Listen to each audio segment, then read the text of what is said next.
Hey guys! In this video, I'm going to show you how to grant view-only access for your Wells Fargo account. First, let's sign on with your username and your password. Choose the account that you want to grant access to. Head over to Security and Support, and then use Account Access Manager. Here you'll click Guest Users, Add New User, enter your bookkeeper's first name, last name, email, choose a username for them, and create a password.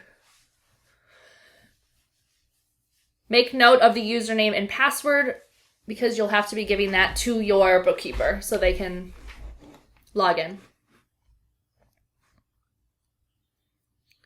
Scroll down, confirm that the accounts that you want to grant access to are selected, click View Only, and Submit. You'll be sent a one-time code to your cell phone to confirm this is you creating, and then hit Continue.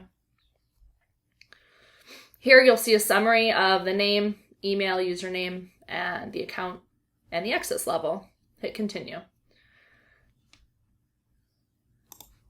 So now I'm going to show you what your bookkeeper or accountant will see on their end. So after you give them their username and password, they're going to log on, and this is what they will see. They're going to see the accounts that you granted access. Notice that there's only one account on here. It does not include the Bob's Furniture originally because I did not grant access to it. So you can only see the checking account that view-only access was granted. So they'll see this. They can click on the checking account.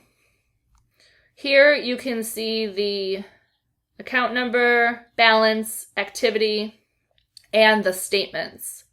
They can look to see what the deposits look like, what the checks look like, and what the withdrawals look like.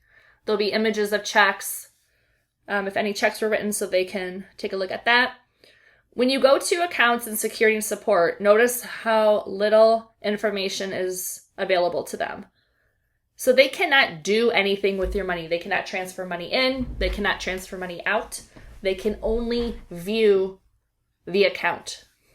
Thank you for watching, and please like and leave a comment so the other people know that this video was helpful to you, and don't forget to subscribe to my channel for more helpful videos.